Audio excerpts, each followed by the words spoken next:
All right, this is Pro Advisor Coach back with Master Coach Brian Cooper. Today we're going to talk about the psychology of getting referrals or favorable introductions. So Coach Coop, glad you're back. Help us understand a little bit about the psychology and what we can do to create those breakthroughs. Sure, be glad to. The psychology is interesting because about 80% of the issue with referrals is most of the people I run into for some reason don't like to ask. And there's lots of things in their head around that as to why. And the question there is really how do we get through that, and where do we get to that breakthrough?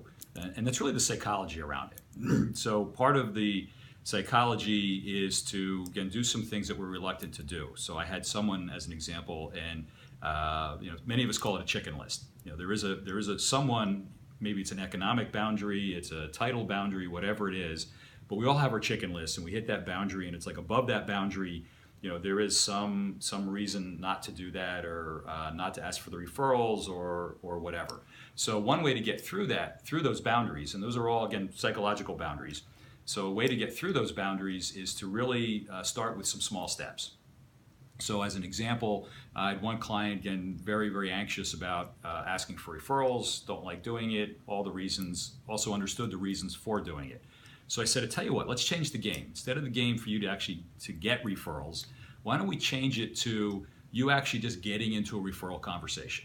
So even if you say some things that are a little bit on the dumb side, I don't really care, but it's really about having the courage and breaking through that boundary or that barrier to ask for referrals. So in one example, I'm thinking, can you get into that conversation 10 times a week? And I asked the client that, and they're like, no. Well, how many times do you think you could do that in a coming week? I'm thinking 1. I said, well, how about like maybe 8 times? No, 1. Well, how about like 5 times? No, 1. I got them up to 2. So I said, okay, so our goal here is for you to just get into a referral conversation. Doesn't matter if you get referrals, just get into the conversation twice in the next week. So what happened is week goes by, I'm on now my next coaching call with that individual, and I say, okay, how'd you do? And the response was, well, I didn't get any referrals and some more stuff. And I was like, well, let's back up. What was your goal for the week? And I said, well, my goal was to get into a referral conversation 2 times during the week. And I said, okay, terrific. Did you do that?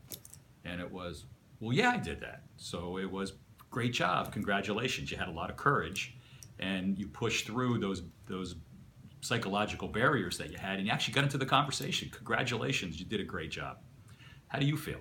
And at that point it was, I feel pretty good about that. So the next week, we set a goal for the next week, which was, how about 10? And it was like, no, 3. How about 8? No, 3. So we ended up with 3. So in that week, again, it was, we had our coaching conversation, the week had gone by, and it was, how'd your week go? I didn't get any referrals.